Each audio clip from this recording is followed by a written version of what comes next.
So the video I made about not hitting men in the nuts because it wasn't funny got taken down for harassment and bullying. And I'm gonna be careful because I don't want this taken down. But I just think it's so crazy how TikTok lets a video of a woman hitting a man in a sensitive place up, even though they're laughing about his pain. But a video of me educating other people not to do that because it actually hurts and can cause a lot of problems, and that you shouldn't hit them in the nuts just for fun, is getting taken down. I'm just saying. When I saw this video, I realized how jaded I've become and how low my expectations are. I actually found her outrage kind of endearing, like very sweet, but I'm like, oh, like your first time? Is this the first instance where you've encountered this? This is reality for men. I'm like, yeah, a video of women hitting men in the nuts, that's comedy, right? Like that makes sense. And any videos that encourage women to view men as human beings who are worthy of not being physically maimed, that's offensive and bullying. Yeah, like that tracks. Like I said, I think my expectations are low. This sort of thing, it pisses me off, but it doesn't really surprise me. I do believe that both men and women have an innate capacity for violence, men more so. But what's interesting is that since violence from men towards women has been so thoroughly shamed and tabooed in our culture, a natural consequence of that is that there are growing instances of women being able to act physically violent towards men without fear of repercussion. Are you f***ing kidding me, Jake? Come, right? God, I just f***ing go back. Are you f***ing kidding me? Just listen!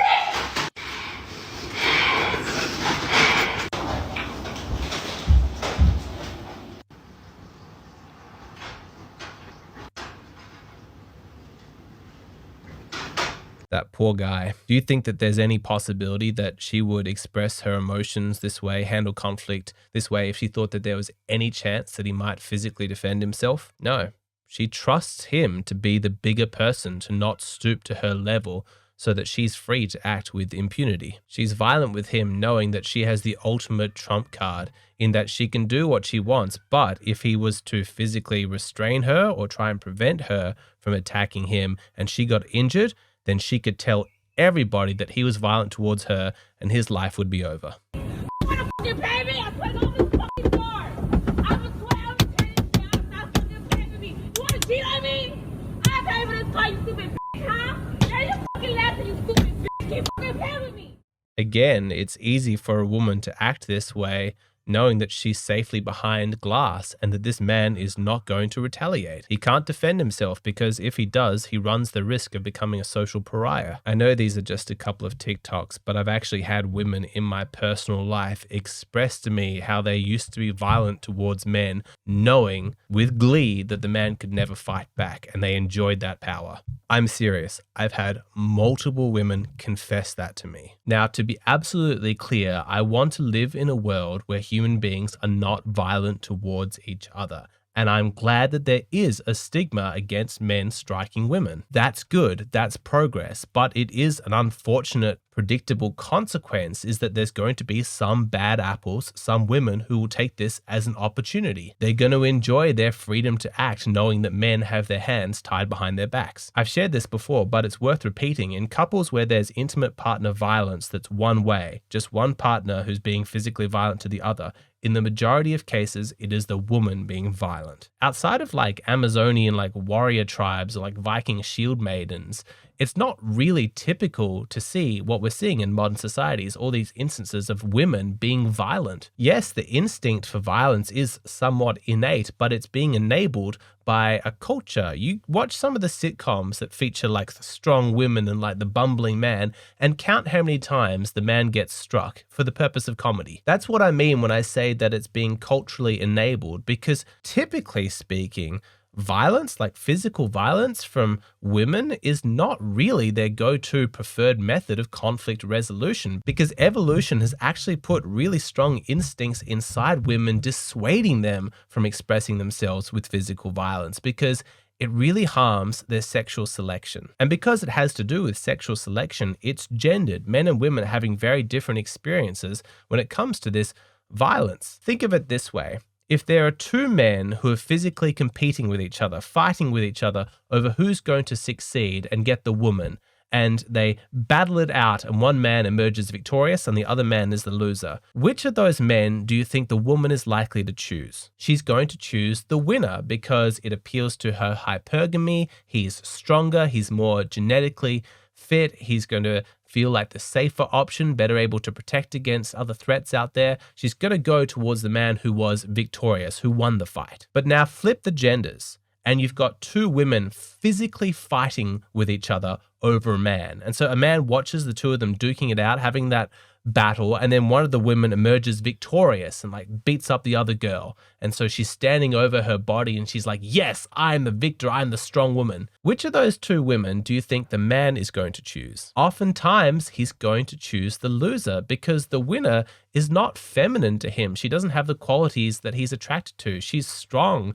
she's aggressive, whereas this poor girl who's just been beaten up, she's like a damsel in distress. It's going to make him feel so much more masculine to rescue her. And so it really doesn't play into women's best interest to be expressing themselves violently. That harms their chances in the dating market. And this is one of the reasons why women resist direct conflict with each other. They don't want to be seen to be openly aggressive. And this is why they're so attracted to victimhood, because evolutionarily speaking, that's been better for them. We saw some examples of that in my course. But then does this sexual selection pressure that evolution has dealt out to women mean that they're not competitive? Absolutely not. Are you kidding? Have you met women? They are highly competitive, but they express it in a very different way to men. They fight their battles in sneaky ways. They go behind people's backs. It's a lot of gossip, a lot of shaming, a lot of reputation destruction. It does not serve her interest to be openly aggressive, to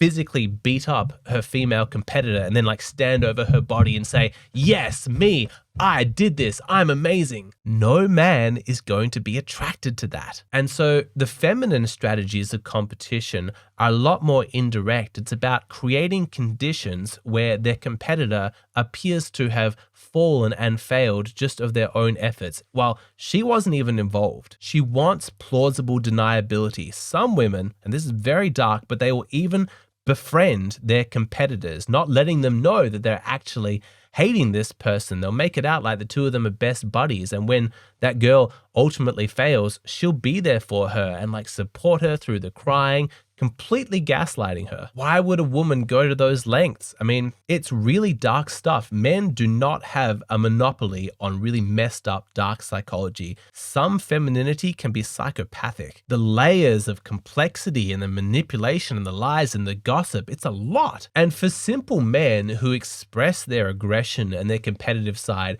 very openly and honestly, like, yeah, I didn't like that guy, so I punched him. Encountering the feminine strategies for competing, it completely boggles their mind. So for men out there who are used to dealing with problems head on, they value honesty as a virtue and they want to deal with any issues that come up directly. Being in a relationship with a woman who doesn't ever want to express her aggression or her negative emotions in an upfront way, she's always used to dealing with conflict in an indirect manner, it can be incredibly confusing. These guys label high maintenance as needy girls who are asking for too much. But in reality, I think it's the guy not being able to accommodate for the girl, even though she's clearly communicating what she needs.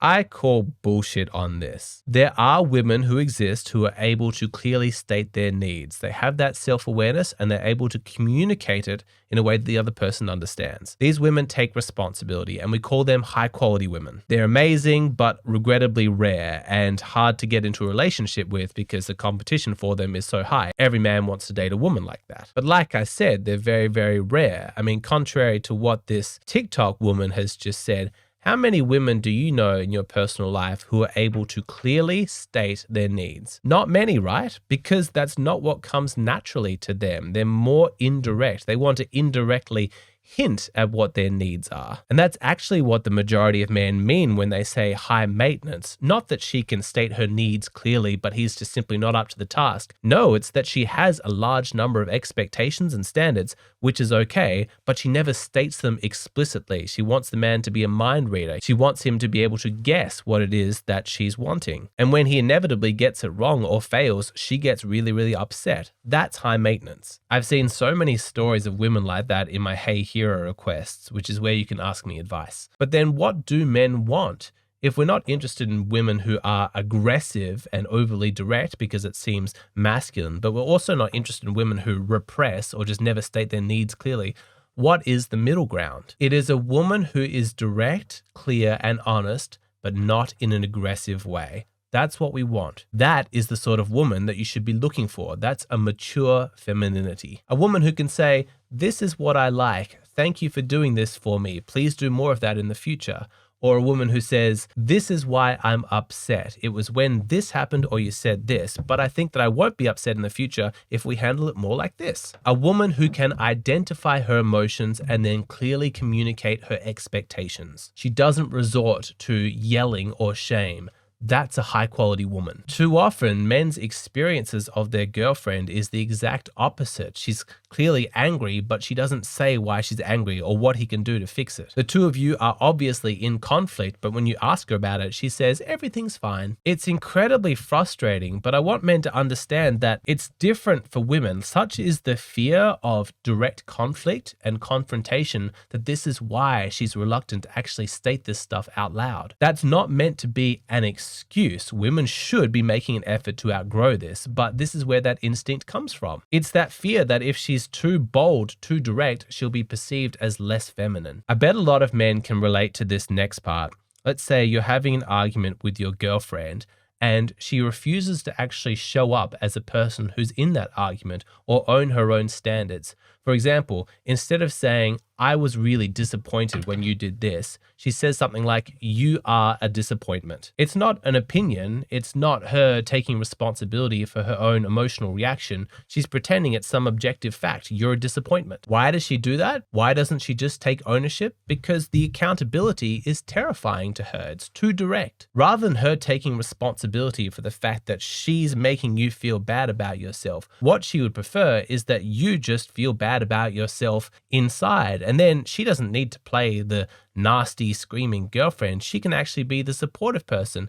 Yeah, you finally realized how terrible you are, but look, I can help you. I can be a feminine, nurturing woman and support you through your awfulness. If you find that a lot of your arguments with your girlfriend are not framed as two equally legitimate people with their own points of view discussing and negotiating over values, but instead that she's perfect and you're wrong, and the only problem in your relationship is that you haven't objectively realized how wrong and awful you are, then this is probably what your girlfriend is doing. She's trying to have conflict, but doesn't want the responsibility of being a person in that conflict, so it's all indirect. She wants you to feel criticized without her having to take responsibility for being the one who's criticizing you. After years of being in relationships with women like this, just being gaslit to death, it absolutely breaks men. I'm not even gonna sugarcoat this shit. I blame you toxic bitches for why men are the way they are now. You ruined it for us good women because you done traumatized this man so badly that by the time he gets to a good woman who is not going to hurt him or put him through confusion or play games with him, he can't even fully appreciate the blessing that God single-handedly put in his life. He can't even trust his own judgment, so he ends up self-sabotaging that entire relationship with this good woman in front of him because of how badly you fucked this dude up. Why do women do this?